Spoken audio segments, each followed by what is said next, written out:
It's okay guys, Cole Bennett is doing a new Lyrical Lemonade hoodie drop soon, so if I get one, they sell out in like 90 seconds, but if I get one, I'll be able to wear a new one in the videos. The XXL Freestyles. There are good ones.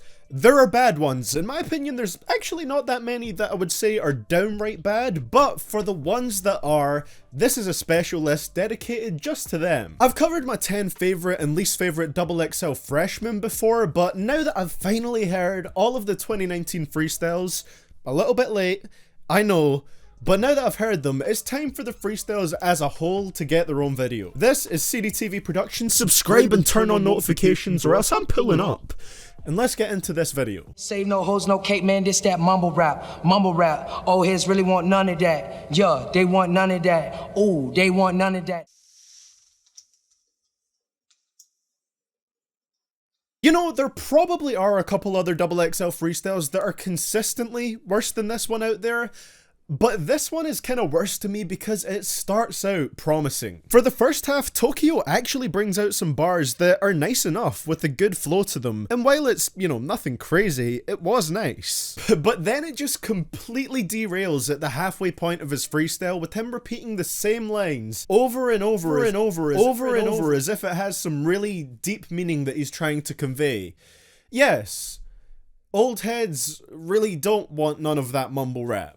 Profound. Look, Made in Tokyo, I'm glad I can be one of the few 70,000 people that you follow on Twitter, but this freestyle, to use an outdated meme, just wasn't it. We the children of, it ain't no new school, we the new school, we the old school, we the one school, shit, you the two school, you the two fools, there's three fools over there and they ain't nothing like you. One rhyme, two rhymes, three rhymes, we rhyme, T-timer, that's me time, we're the children of the rhyme and this ain't the time. That's basically what I just did there. That's what this whole freestyle is. It's the most disjointed and confusing one I've heard. Also, I watched every single XXL freestyle to research for this video, and I'm pretty certain, not 100% sure, but pretty certain, that OG Mako is the only person who said during his verse like he got stuck during a class presentation. I'm in school, but money a little bit more important.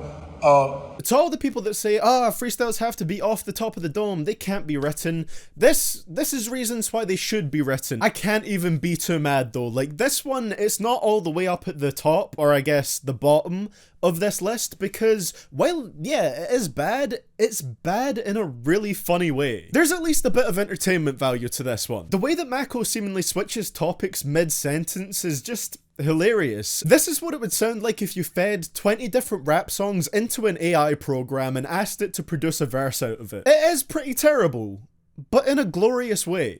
For 200 and that Stingray, I just switched to Geico.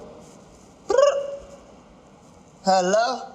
Look, I try to live by the motto, never rip into the drip. People can dress however they like, but the only people I've ever seen wearing that particular Bape hoodie are 15-year-olds that presumably have rich parents. I don't know, is that just a recent thing? Were these kind of Bape shark hoodies worn by everyone back in 2015? Maybe it's just a time thing, I don't know. And at the end of this freestyle, Glizzy zipped up the front of said hoodie, presumably to hide from the freestyle he just performed. This shit about to go viral. Incorrect. This is one that doesn't even have any shockingly bad bars or anything like that. It's just the way that Glizzy delivers his vocals, to me personally, is just so grating to my ears. Glizzy, glizzy, hi ho. He seems to drag each word out in a pretty nasally way, which does make this one quite hard to get through. From what I've heard, Shy Glizzy works way better with a beat than a cappella, and this is just proof of that. Classic. Everything I do is so coke. Classic. Y'all running off pure caffeine. I'm running off self-esteem. No gas in me. Christ, that's a high quality image, isn't it? You know what, XXL, you're gonna claim this video, so I'm gonna rip it into you. You're a multi-million-dollar company. Could you not afford to do your videos in higher than 480p? I know it was like 2010, but 480p. Now, if you want cringy lines that make your entire being collapse in on itself, this one is the freestyle for you. I got 7 seconds into this one before I had to take a long breather to compose myself. Couple months ago, couldn't imagine this at all. Now you're hanging with a star like SpongeBob, Patrick. Pro tip from someone that isn't a pro here, If you're making a freestyle, don't start it out with a line that makes people want to check out straight away. This video is so cringy that Cody Ko and Noel Miller could make an entire video reacting to it. Everything I cop futuristic, robo. Yeah. Bars, homie. And after an onslaught of cheesy wordplay, he comes out with this audacious statement. I'm a hybrid mix of all the best rappers that'll ever exist, huh?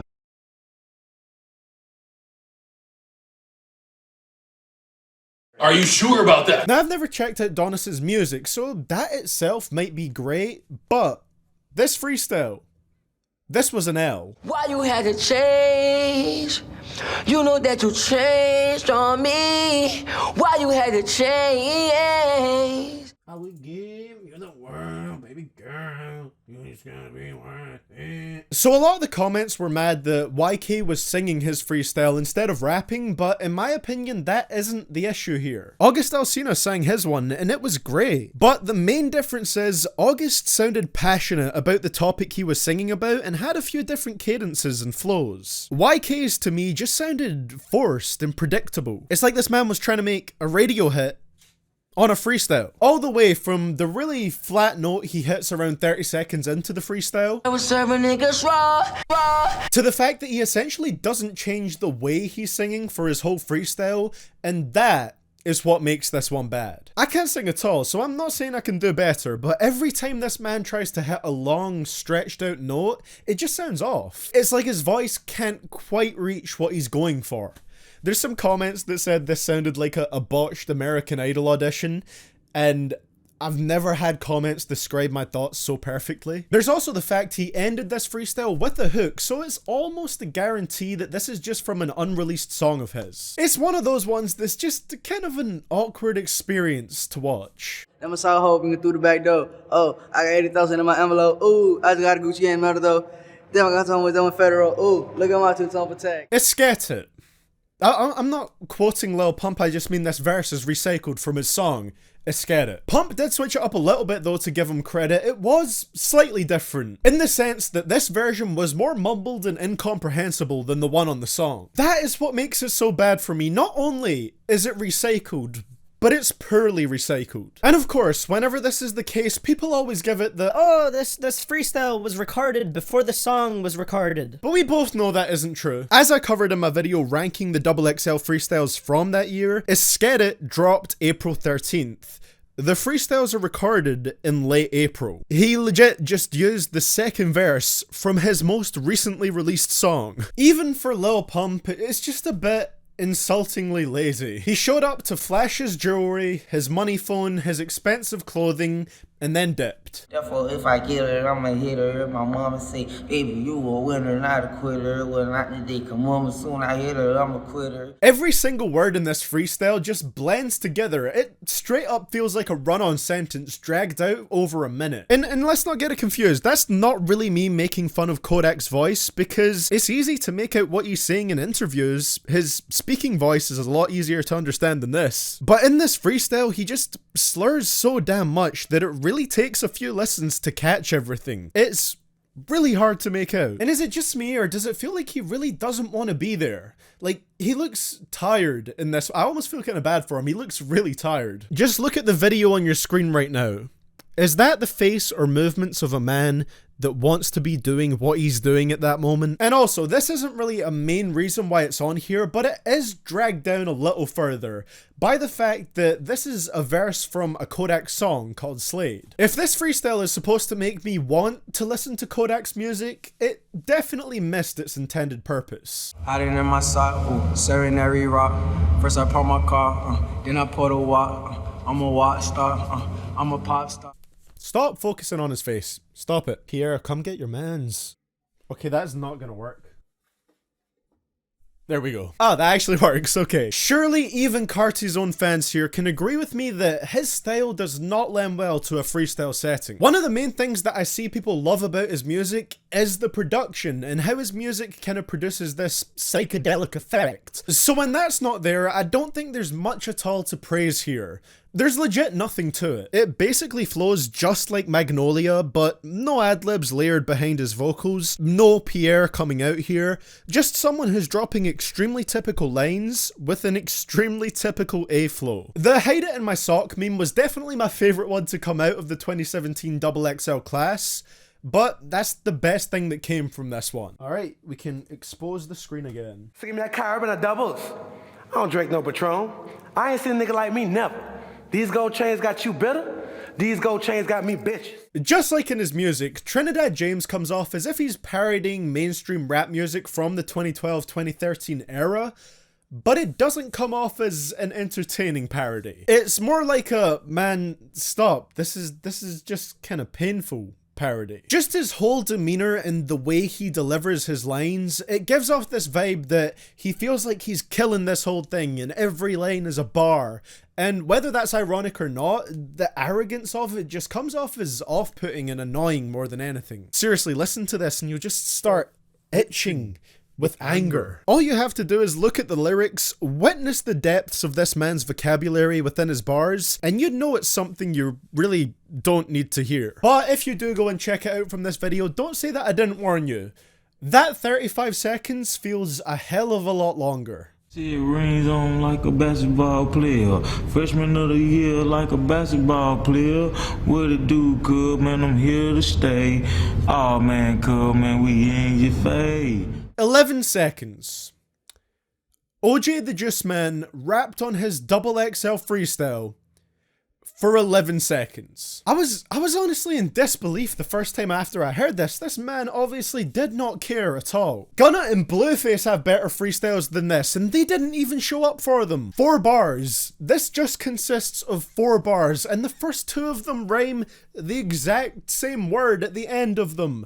Basketball player with basketball player. It's not even under a different context. It's just 6 rings like a basketball player, freshman of the year like a basketball player. And then the last 2 lines have different rhymes at the end, but basically start the same way. Everyone involved in the process, including OJ himself, knew that he did not care that day. Part of me does find this one kind of funny because it just ends so abruptly with that ad-lib as if he just killed the verse. In your face.